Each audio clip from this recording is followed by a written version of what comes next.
నాకు తెలుసు అమ్మాయి గారు, నాకు తెలుసు.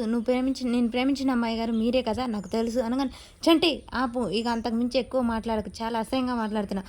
ఏదో ఆ పాట నీ దగ్గర చూసి నేర్చుకున్నాను. అందుకే ఆ మాత్రాన నేను ప్రేమించిన అమ్మాయిని అయిపోతానా? అసలు ఏం మాట్లాడుతున్నావు చంటి? మర్యాదగా మాట్లాడు. నేను ప్రేమించిన అమ్మాయి గారిని నేను కాదు. అర్థమవుతుందా? అని చెప్పగానే, లేదమ్మాయి గారు మీరు అబద్ధం ఆడుతున్నారు. లేదు మీరు అబద్ధం ఆడుతున్నారు అని చెప్పేసి చంటి అయితే సింధూరనే రెట్టిస్తూ ఉంటాడు. ఇక సింధూర కోపం తట్టుకోలేక ఈ విషయం ఎక్కడ బయటపడిపోతుందో అని చెప్పేసి ఇక లాగి చెంపమించి అయితే చంటిని కొడుతుంది. ఒక్కసారిగా చంటి కింద పడిపోతాడు. అమ్మాయి గారు అనగానే ఒక్కసారిగా, అవును చంటి, ఇన్ని రోజులు నువ్వు మంచోడు అనుకున్నాను. కానీ నీ మనసు నీ పాడుబుద్ధి ఏంటో నాకు అర్థమైంది. నన్ను పెళ్లి చేసుకుంటే ఈ ఆస్తికి వారసుడు కావచ్చు. ఈ ఆస్తి మొత్తం నీదవుతుందని నువ్వు ఆలోచిస్తున్నావు కదా! అదే నాకు తెలిసింది. ఇక్కడి నుంచి వెళ్ళిపో అని చెప్పగానే, అమ్మాయి గారు నేను అలాంటి వాడిని కాదు అని చెప్పేసి చంటి గుండె పలిగేంత దుఃఖంతో బయటకైతే వెళ్ళిపోతాడు. సింధూర కూడా అంతే బాధపడుతూ ఉంటుంది. ఇక చంటి బయటకు వచ్చి అలిగి కూర్చుంటాడు. సింధూర తలుపులు దగ్గరేసుకొని చంటిని కొట్టినందుకు చాలా అంటే చాలా కుమిలి కుమిలి ఏడుస్తూ ఉంటుంది. తాళి కట్టిన భర్తని అసలు నేను కొడతానా, ఇలాంటి ఆడది ఎక్కడైనా ఉంటుందా అని చెప్పేసి ఆ కొట్టిన సీన్నే గుర్తు చేసుకుంటూ చాలా అంటే చాలా బాధపడుతూ ఉంటుంది. ఇక సింధూర అన్న మాటలకు చంటి కూడా చాలా బాధపడుతూ ఉంటాడు.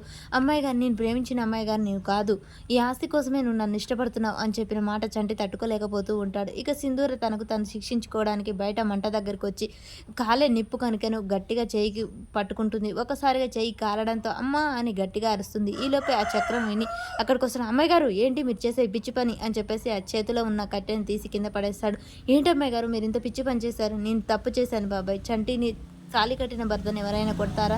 నేను కొట్టాను. మీరు ఎందుకు కొట్టారని నేనైతే అడగను. కానీ చంటి చాలా మంచివాడు, తిక్కలోడు, వెర్రిబోగులోడు, కానీ చాలా మంచివాడు. అలాంటి వాడు ఏదైనా తప్పు చేస్తే మీరే సరిదిద్దాల్సింది పోయి మీరు ఇలా చేస్తే ఇక నలుగురికి మీ ఇద్దరి మీద అందరికీ అనుమానం వస్తుంది. అప్పుడు మీరు ఏం చేస్తారమ్మ గారు? ఈ విషయం చెంచలమ్మకు తెలిస్తే బాగోదమ్మా అని చెప్పేసి చక్రం సర్ది చెప్తూ ఉంటాడు.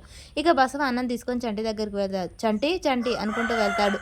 చక్రం మాత్రం నువ్వు జాగ్రత్తగా ఉండాలమ్మా అని చెప్తూ ఉంటాడు. బసవ అన్నం తినరా, నువ్వు అసలే ఆకలికి ఆగలేవు, మధ్యాహ్నం కూడా తినలేదు, తినరా అని చెప్పగా, నాకు వద్దంటుంటే నీకు కథ చెప్పదు, ఇక్కడి నుంచి వెళ్ళు అని కసిరిస్తాడు. ఏంటో ఈ చంటికాడు అనగానే వీళ్ళిద్దరు మాట్లాడుకుంటూ ఉండగానే, ఏంటి బసవ అనగానే, ఏంటో మా చంటి అన్నం తినలేదు, తినమంటే నన్నే కసిరిస్తున్నాడు, వాడు అస్సలు ఆకలికి ఆగలేడు అని చెప్పగానే సింధూర చంటి వైపు చూస్తూ ఉంటుంది. బసవ ఆ ప్లేట్ ఇలా ఇవ్వు అని సింధూర అడుగుతూ ఉంటుంది. ఇదిగోనమ్మా అని చెప్పేసి బసవ ఇచ్చేస్తాడు.